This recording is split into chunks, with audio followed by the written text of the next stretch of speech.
श्री परमात्मने नमः। श्रीमद्भगवद्गीता अथ द्वितीयोऽध्यायः। संजय उवाच तं तथा कृपयाभीष्टम् अश्रुपूर्णाकुलेक्षणं विषीदन्तमिदं वाक्यम् उवाच मधुसूदनः।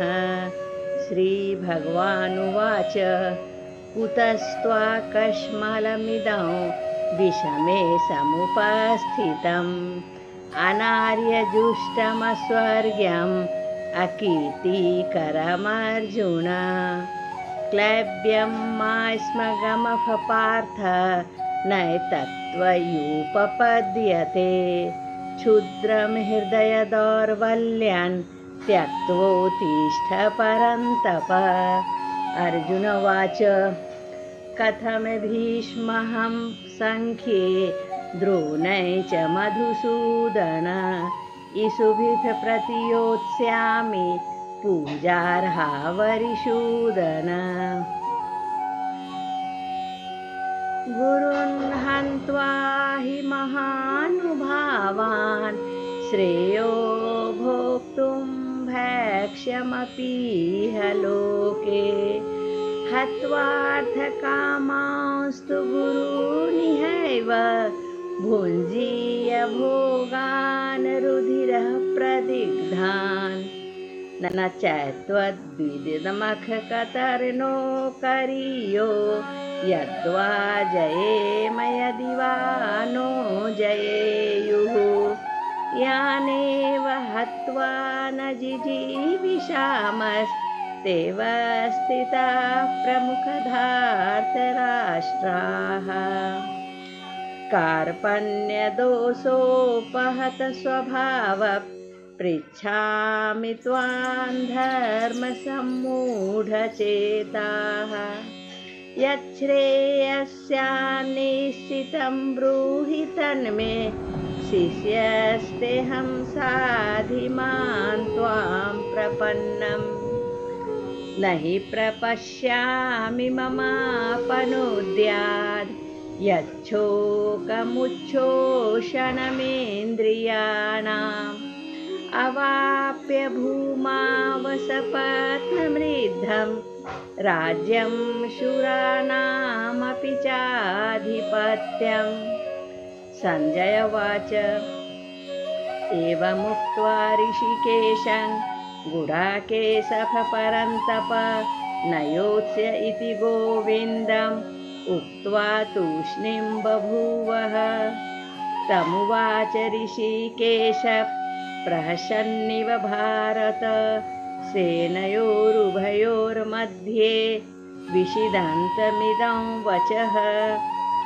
श्रीभगवानुवाच अशोच्यान्वशोचस्त्वं प्रज्ञावादांश्च भाषसे गतासूनगताशूंश्च नानुशोचन्ति पण्डिताः।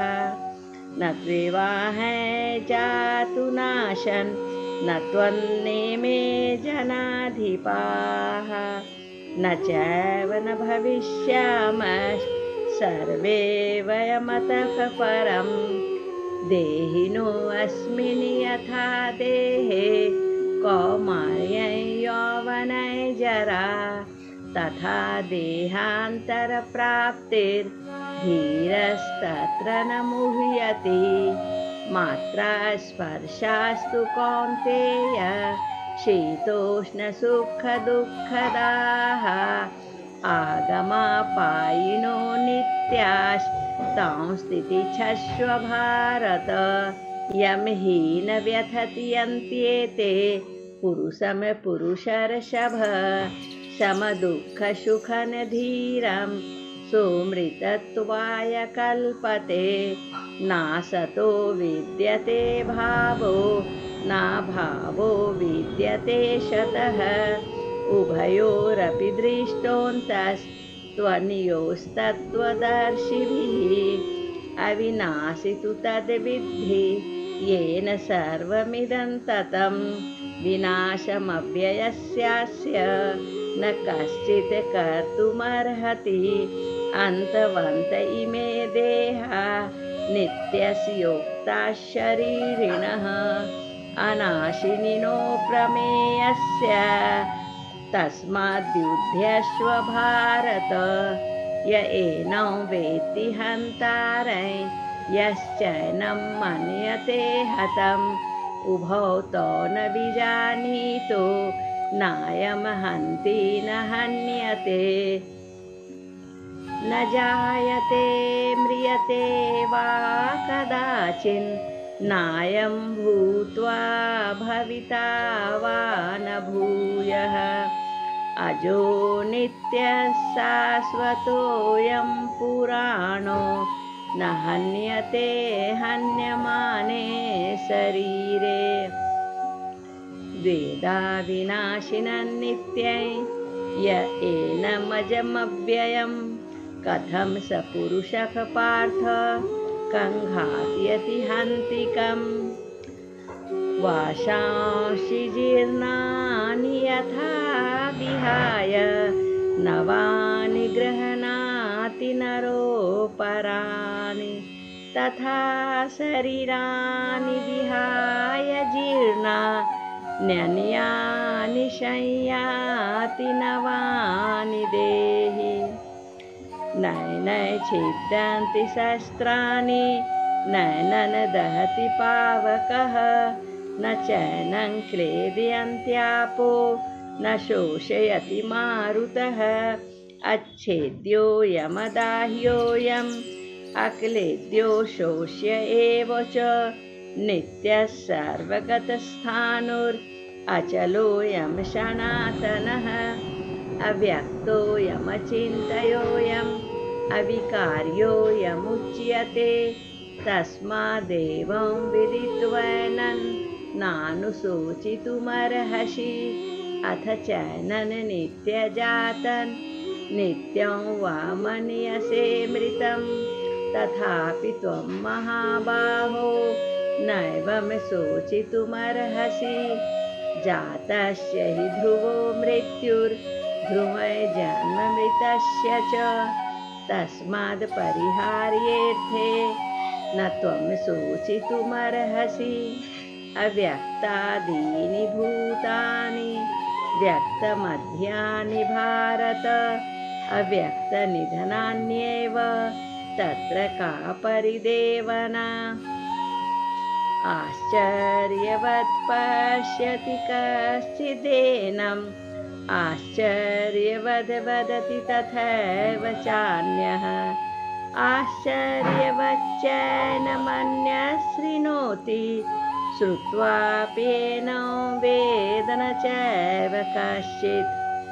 देहि नित्यमवध्योऽयं देहे सर्वस्य भारत तस्मात् सर्वाणि भूतानि न त्वं शोचितुमर्हसि। स्वधर्ममपि चावेक्ष्य न विकम्पितुमर्हसि। धर्म्यादियुद्धात् श्रेयो न क्षत्रियस्य न विद्यते। यदृच्छया चोपपन्नं स्वर्गद्वारमपावृतं सुखिनः क्षत्रियाः पार्थ लभन्ते युद्धमीदृशम्।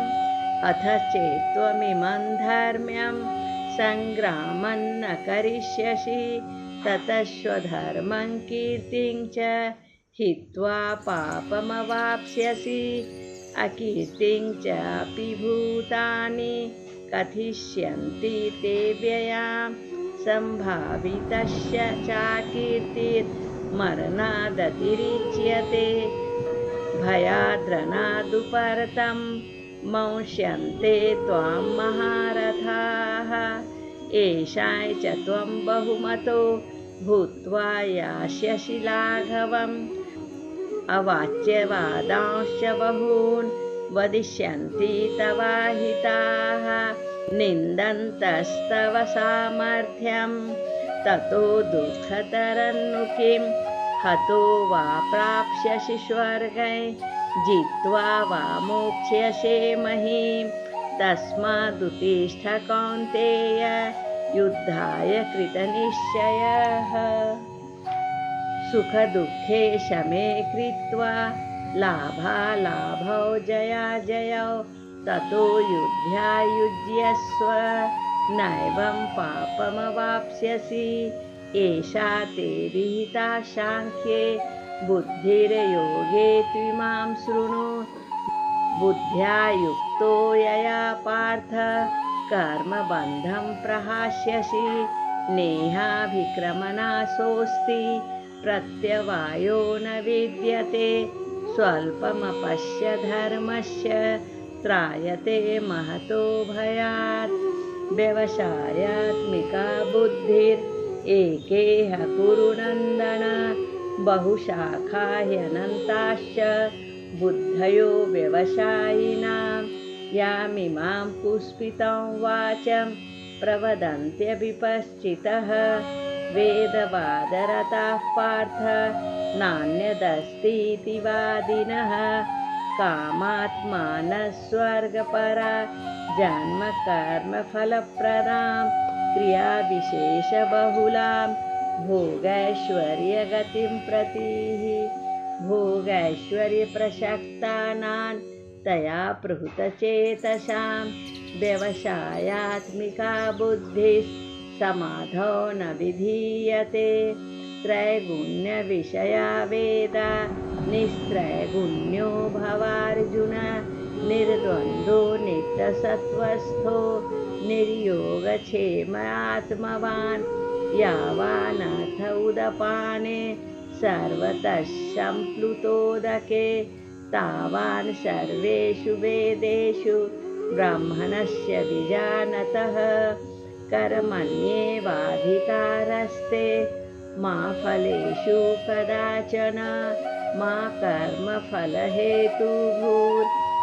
ते सङ्गोऽस्त्वकर्मणि योगस्थः कुरु कर्माणि सङ्गं त्यक्त्वा धनञ्जय सिद्ध्यसिद्ध्योः समो भूत्वा समत्वं योग उच्यते दूरेण ह्यवरं कर्म बुद्धियोगात् धनञ्जय बुद्धौ शरणमन्विच्छ कृपणाः फलहेतवः बुद्धियुक्तो जहातीह उभे सुकृतदुष्कृते तस्माद्योगाय युज्यस्व योगः कर्मसु कौशलं कर्मजं बुद्धियुक्ता हि फलं त्यक्त्वा मनीषिणः जन्मबन्धविनिर्मुक्ताः पदं गच्छन्त्यात्मामयम् यदा ते मोहकलिलं बुद्धिर्व्यतितरिष्यति तदा गन्तासि निर्वेदं श्रोतव्यस्य श्रुतस्य च श्रुतिप्रतिपन्ना ते यदा स्थास्यति निश्चला समाधावचला बुद्धिस्तदा योगमवाप्स्यसि। अर्जुन उवाच स्थितप्रज्ञस्य का भाषा समाधिस्थस्य केशव स्थितधीः किं प्रभाषेत किमासीत व्रजेत किम्। श्रीभगवानुवाच प्रजहाति यदा कामान् सर्वान् पार्थमनोगतान् आत्मन्येवात्मना तुष्टः स्थितप्रज्ञस्तदोच्यते दुःखेष्वनुद्विग्नः सुखेषु विगतस्पृहः वीतरागभयक्रोधः स्थितिधीरमुनिरुच्यते यः सर्वत्रानभिस्नेहः तत्प्राप्य शुभाशुभं नाभिनन्दति न द्वेष्टि तस्य प्रज्ञा प्रतिष्ठिता यदा संहर्ते चायं कूर्मोऽङ्गानीव सर्वशः इन्द्रियाणीन्द्रियार्थेभ्यस्तस्य प्रज्ञा प्रतिष्ठिता विषया विनिवर्तन्ते निराहारस्य देहिनः रसवर्जं रसोऽप्यस्य